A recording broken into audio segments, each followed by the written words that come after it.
All right, what's up, guys? Hope you guys are having a great day, man. Now, I'm coming back to you guys with a gameplay here between me and Skimbo, the greatest MCS player of all time, man. He has 3 belts. We actually played a money game series on his stream a couple days ago. He ended up taking the first game home. He won 24-17. We rematched.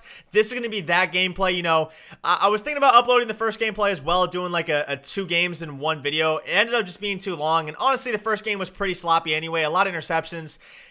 You know, even though Skimbo is kind of known for his gun bunch offense, there's a lot of defense involved in this game. I'm actually running gun spread. A lot of people are like, oh, Kmac, why didn't you run spread in clubs? You know, blah, blah, blah, all that stuff. But honestly, man, spread is just so hard to run competitively against players who know what they're doing on defense, just because it is really hard to pick up blitzes. And, you know, in weekend league, people really aren't blitzing. But when you play pro players, man, they love to send the crib, put you under pressure. And when you're in spread, man, you only have your running back to help you out. So it's a bit of a challenging formation to run competitively. We're going to give it a shot here, though, against Skimbo, man. I hope you guys enjoy the video, man. If you guys do, man, please leave me a like, comment, and subscribe. It means a lot to me. I would greatly appreciate it. And with that being said, man, let's go ahead and jump into the highlights. All right, so here we go, man. We're starting out on defense, running that 3-3-5 wide, going against the infamous gun bunch formation. You guys know how annoying this formation is to try and defend, especially when they have Playmaker on the outside of Dion. It is so frustrating, man. I lose sleep at night thinking about how to stop Playmaker. It's so tough trying to use her other routes on the left side of the field and stopping Playmaker, and I'm getting frustrated watching it back, man. I'm getting real frustrated just watching Dion just cook me. Right there, he thought it was Dion, but it ended up being Moss. He tried to playmaker him again. You could see the icon light up, but because he did not have the playmaker ability on Moss, we're able to force that. 3rd and 10 right here. He lobs it up. It's completely covered by 3 people, and you know what? I got to just play better defense, all right? I got to play better defense.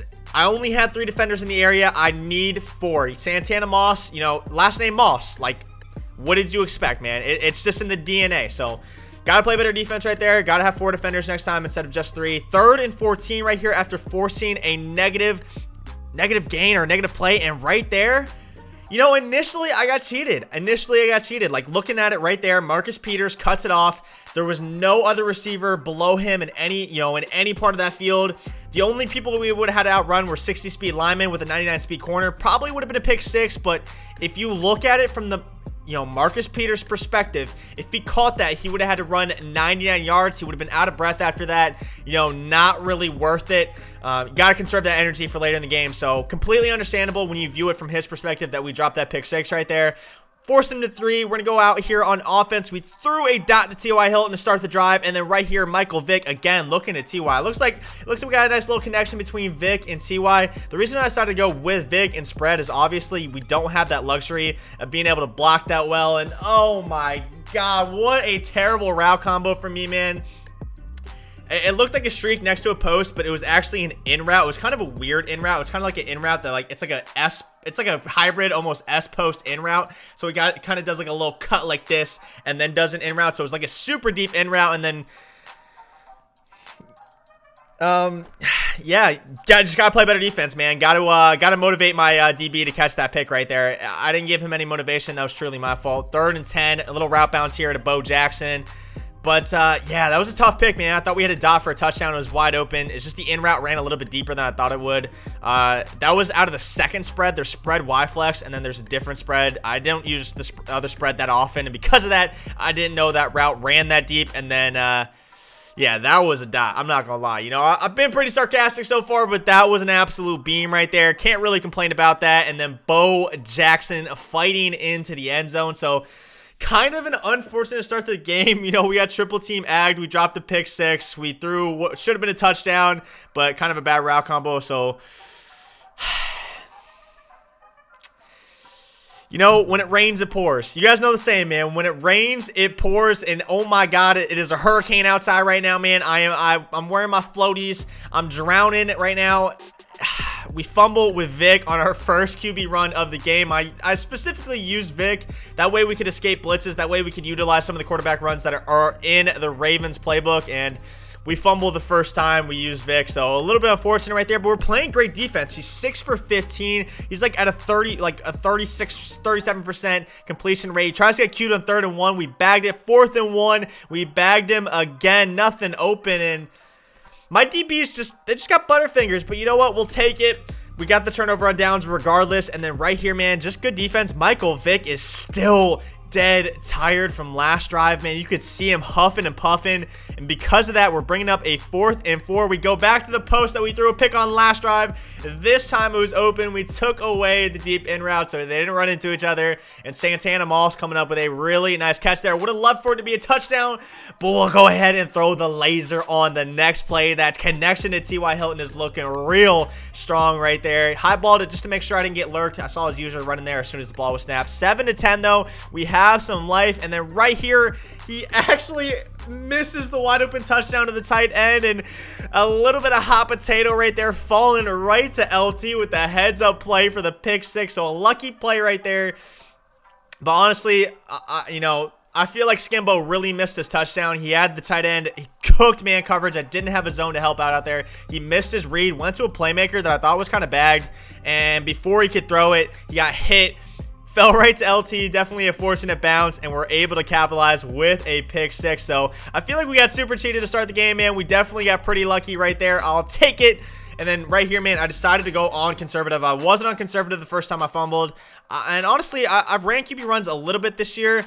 Speaking of QB runs, running out of the pocket is Michael Vick, taking the top off to Santana Moss, man. He sent the heavy pressure, and when you send the heavy pressure, man, something's gonna be open. If you can stay alive in the pocket for a couple seconds, man, something is gonna be open, as you can see right there. Yeah, you know what? Speaking of wide open, yeah, I mean, these guys by the name of Moss are just going crazy. Both sides of the field. I accidentally shaded. I accidentally did not shade over top. I usually shade over top so I don't get burned by the streaks. And right there, man, I got burned by a streak, and I got burned bad. 21-10 here, midway through the 3rd quarter. He's going to go for a run on 2nd and 1. And Bispo Jackson, man, he is tough to bring down. He's got 7 rushes for 4 yards, but this dude fights on every play. Like, he falls forward. Even if we hit him at the line of scrimmage, he is falling forward. 2-point conversion right here, and he shrugs my defensive lineman off. That would have been such a huge play because Skimbo would have had to score 7 if he got the ball back. We're going to check it down to our running back here. A little bit of stick work, nothing too fancy, man. Just swerve him, and then, you know, do the little jiggle right here with Jamal Charles, skirting it into the end zone for a huge response touchdown. We had basically been blocking our running back almost every single play because Skimbo is running this double A gap, sending a ton of pressure every play. And for the first time all game, we send our running back out. We capitalize with a huge touchdown, and then right there, man, I messed up my coverage. I scored. I'm up 2 possessions late in the 3rd, man. All I had to do was not give up something easy, and I gave up something easy, messing up my adjustments. We get playmakered on 3rd and 8, and now Skimbo has more than enough life right here to get back in the game. Playmaker once again, dude. The playmaker, it's going to drive me insane. If I ever lose my sanity, go AWOL. You guys know what did it to me, man. Right here, though, on 1st and 10, getting the pressure. Lawrence Taylor has been the beneficiary of some pretty lucky plays. You know, obviously that wasn't really lucky. Like, he broke the sack, but LT is getting lucky himself, padding his own little stat line. First, the pick 6 fell right to him, and then he got gifted a sack right there. Skimbo going to be forced to take 3 right there on 4th and 28. But with 3:48 and 3 timeouts, man, he has all the time in the world. And like I said, this is a pretty defensive mode, man. It's hard to score, and I could fumble at any second's notice. I'm sliding early with Vic. I'm staying away from Sean T, man. If you guys saw that hit that Sean T put on that quarterback in the Pro Bowl, man, that one year, you guys know he has the ability to just lay the lumber. He's already forced a fumble on Vic in this game. Right there, man, I thought we had the first 4th and inches. I thought there was no chance he blows us up. Albert Hainsworth actually saving what probably could have been a touchdown with Marcel Reese. And then right here, man, we're going milk mode. We're turning on 2 clock. I'm on conservative so I don't fumble with Vic. We're going to avoid the user hit sticks. And 3rd and 1 right here. Jamal Charles, you know, Botax on the other side for Skimbo has been fighting like hell this game. You know, Jamal Charles got some fight of his own. 2nd and 5 right there. No fight, unfortunately. Skimbo uses his last timeout to bring up a 3rd and 8. Now, I could run here. I'm going to go ahead and pass. I figure worst case scenario, I can't talk. We take a sack and the clock keeps running, but that was the worst case scenario, man. We actually had X, I think, wide open. I was throwing it to X on the crosser. Although, I don't know, man. I think maybe it was kind of a 50-50 ball because even though it was wide open, because I had a slant going across the field, the guy who was man up on the slant was kind of in the area that that ball would have gone to if I did throw the wide open crosser. So, you guys have seen it before, man. People who are manned up on other receivers certainly have the ability to break off, even with their backs turned. It's like they have eyes in the back of their head. They're certainly able to go ahead, turn around, and pick something off, even if they're not on it. So, I don't know. Kind of a 50-50 there. We'll take it, though. And then Finley, I had a deep half. This dude, Landon Collins, is so bad. I absolutely hate him. I actually got rid of him pretty recently. He is so terrible, man. I don't know where my deep half is right there. I feel like that should not have been completed. But right there, Dion coming up with the game-saving interception. Had him absolutely bagged. Landon Collins was actually in the middle third, so he should have been the guy there to play it. But Landon Collins lost again. Nowhere to be found. We're fortunately able to pull it out, man. GG's to Skimbo, one of the best players I've played this year, and a really awesome game. Hope you guys enjoyed it as well. If you guys did, man, please leave me a like, comment, and subscribe. And I'll see you guys tomorrow, man. Peace.